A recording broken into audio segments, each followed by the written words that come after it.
Hi මගේ යාළුවනේ කොහොමද ඉතින් ඔයාලට මං හිතනවා ඔයාලා හැමෝම හොඳින් ඇති කියලා. ඒ වගේම ඔයාලා හැමෝම ගොඩාක් ආදරෙන් පිළිගන්නවා මගේ ශාක්‍ය vlog YouTube channel එකට. වීඩියෝ එකට යන්න කලින් මං ඔයාලගෙන් ගොඩාක් ආදරෙන් ඉල්ලනවා ශාක්‍ය vlog මගේ YouTube channel එක subscribe කරන්න, ඔයාලගේ අදහස් comment කරන්නත් අමතක කරන්න එපා කියලා.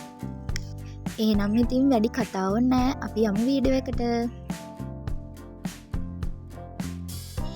මේ තමා මං හිටවපු ඇන්තෝරියම් පැල. මේවා ඇට වලින් ගත්ත පැල නෙවෙයි. මේවා මේ ගස් වලින් ආපු පැල තමා මේ මං ගලවලා හිටවපු ඒවා. ඉතින් දැන් මේ ඇට දැන් මම ගන්න ඇට මේ තමා දැන් පැල කරගන්න විදිහ තමයි මේ වලට පෙන්වන්නේ.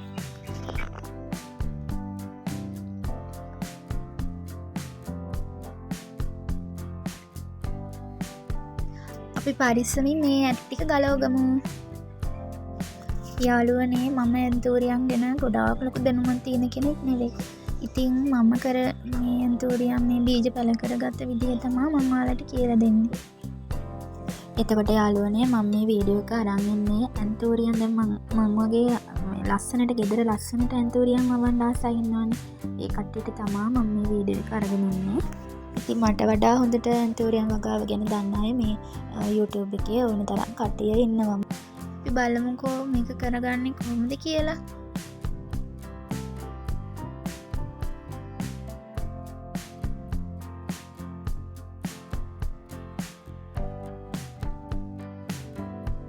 පරිස්සමට මේ චූටි බබාලා ටික මලෙන් ගලව ගන්න. ඊට පස්සේ ඔය ඇටවල උඩ පොත්ත වගේ කොටසයි ඇතුලේ පොඩි ජෙල් එකක් වගේ තියෙනවා සෙවල ඒකයි හොඳට යන්න හොද ගන්න 3-4 සැරයක්. ගොඩ තද කරලා හොද ගන්න එපා. එහේ පරිස්සමට හොද ගන්න.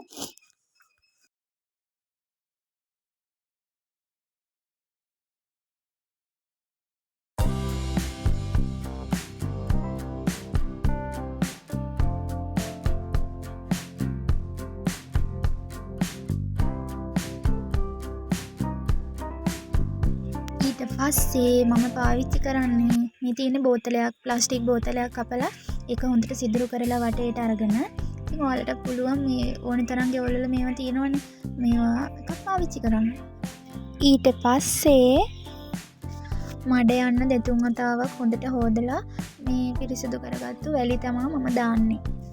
ඊට පස්සේ ඔය කුණු රොඩවල් වල තියෙන්නේ හොඳට දිරපු පස් ඒවා අරගෙන මම මේවා අර හිමාලයෙන් හොඳට අර මේ ජීවාණුහරණය කරගත්ත පස් තමයි ඒ දාන්නේ.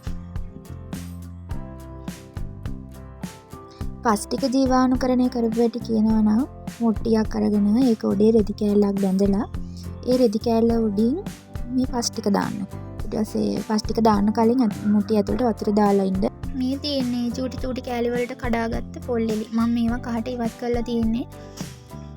කහට ඉවත් කරගන්න මේවා පොඩියට කෑලි කපලා මේ හොඳට කහට යන්න හොඳට තම්බ ගන්න. මුට්ටියකට දාලා වතුර දාලා හොඳට තම්බ ගන්න. ඊට පස්සේ මම ඔය දැම්මේ ඔස්මොකොට් පොහොර.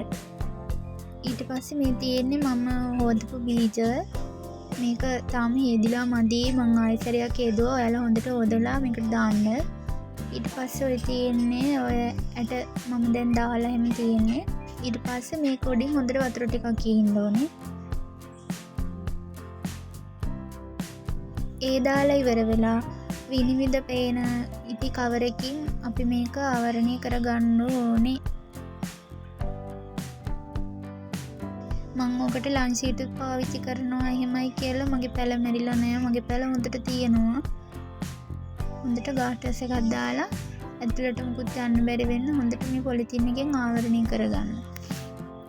දැන් ඔයාලට ඕනම් පුළුවන් මේක වතුර එකක් ඇතුලෙන් තියන්න. නැත්තම් මෙහෙම තියලා දවස් 2-3කට සැරයක් පොඩ්ඩක් වතුර අල්ලට අරගෙන පොඩ්ඩක් මේ ඉහින්න පුළුවන්. මම මේ දෙකම කරනවා. දැන් මේ තියෙන වතුර එකක් ඇතුලෙන් තියෙනවා. එතකොට අර ඒකේ අර ඇතුලේ තියෙන වාෂ්ප වගේ එක ආපහු ඒ ඇටවලටම වැටෙනවනේ. දැන් මෙහෙම වතුර එකක් ඇතුලෙන් තියෙන එකත් හොඳයි. වතුර එකක් ඇතුලෙන් තියෙනවා කියපුවම වතුර පිරෙන්නම තියන්නේ නෑ. චුට්ටක් ඇතුලට වතුර දාන්න. එතකොට ඔයාලට පේනවා ඇති අර මම ලන්ච් ෂීට් වලිනුත් අහලා තියෙනවා පැල. ඒ ලන්ච් ෂීට් වලින් වහපු පැල තමයි මේ තියෙන්නේ. ඔන්න අපේ කිතීටත් වීඩියෝ එකට ඉන්න ඕනලු. කිතී ගැන කියනවා නම් එයාට දැන් අවුරුදු 15ක් කියලා තමයි කියන්නේ. මම මේ අපේ මාත්‍යාව බැඳලා මෙහාට එනකොටත් එයා මේ හිටියා. ඉතින් ඒගොල්ලෝ කියන්නේ දැන් එයාට අවුරුදු 15ක් කියලා. මං ඔයාලට කීවේ යාළුවනේ මම ලං ෂීට් වලිනුත් මේ පැල ගහනවා කියලා. එතකොට ඒවා තමයි ඔය තියෙන්නේ. ඒ වුණාට ඔයාලා ලං ෂීට් වලින් වහන්න නැතුව විනිවිද පේන ඉටිකොලයකින් වහන්න.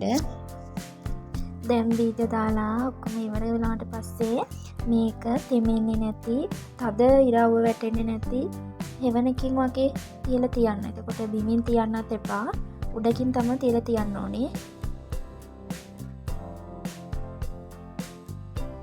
දැන් මෙයාලා චූටි බබාලා වගේනේ. දැන් වතුර එකක් ඇතුලෙන් තියන්නේ නැතුව පැල අර මේ වහලා විතරක් තිබ්බොත් මෙයාලට දවස් 2-3කට සැරයක් මෙයාලන්ට වතුර ඕනේ. එතකොට වතුර දානකොට හොඳට අත පිරිසිදු කරගෙන අල්ලට වතුර අරගෙන වතුර ඉන්න. දැන් මේ බීජ වලින් පැල එනවනේ. එනකොට කොළ 2-3ක් වගේ එනකොට ඔයාලා අර උඩින් වහලා තියෙන පොලිතින් එක අයින් කරගන්න. ඒ අයින් කරලා වතුර දාන්න අමතක කරන්න එපා. අනිවාර්යෙන් වතුර දාන්න. හරි එහෙනම් යාළුවනේ මම මෙතනින් වීඩියෝ එක ඉවර කරන්නම්.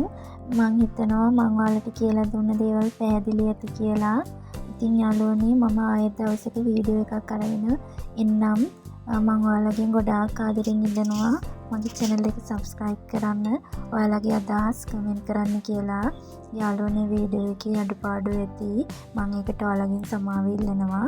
ඉතින් යාළුවනේ මම ඔයාලටකින් ඉල්ලනවා ඔයාලත් ඇන්තෝරියම් බීජ තල කරලා මට විස්තර කියන්න. ඔයාලගේ අදහස් මට කමෙන්ට් කරන්න. පැහැදිලි නැති තැනක් තියෙනවා නම් මට කමෙන්ට් එකක් දාන්න. මම ඔයාලට රිප්ලයි කරන්නම්.